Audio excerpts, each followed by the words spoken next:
I got no sleep last night because the trauma. Oh, that breaks my heart. I have a 10-year-old at home. That little boy you heard from, also 10 years old, his name is Samuel. He's one of the children who was shot here yesterday. He sat down to share his story with Grant Stevens and also David Medina, who helped to translate for the family. That's 10-year-old Samuel Arellano. He's smiling for the Chiefs, excited for yesterday's parade, and I wish I could tell you that's how he's going to remember that day, but he says that's not. He was one of the 9 kids shot in yesterday's shooting. I got no sleep last night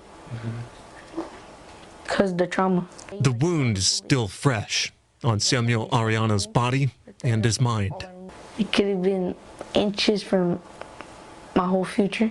He used what he learned in school, take cover, but he was hit before he made it behind a trash can. And then we see people fighting, and then they pull out a gun and start shooting 3 times, and I dug, and then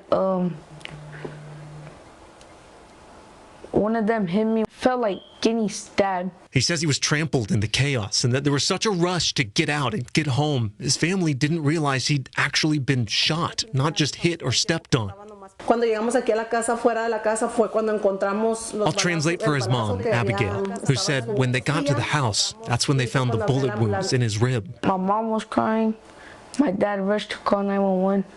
My sister came and told me it was going to be okay and started crying. And were you worried at any point about? Yeah, I was worried. In the ambulance, I was worried that could have ruined my whole future. The bullet millimeters away from his lungs. They told me that it didn't go that deep, so that's when I was like, yes. Abigail thanks God for allowing her son a second chance at life, but he'll live it with a painful memory. I'm just going to get flashbacks. His mom says something that should have been happiness, celebrating our city, turned into violence. Children's Mercy has a list on their website, things to talk to about your kids about what happened yesterday, and if they're experiencing any trauma, what you can say. We've got a link to that on our website, kshb.com. In KC, Grant Stevens, KSHB 41 News.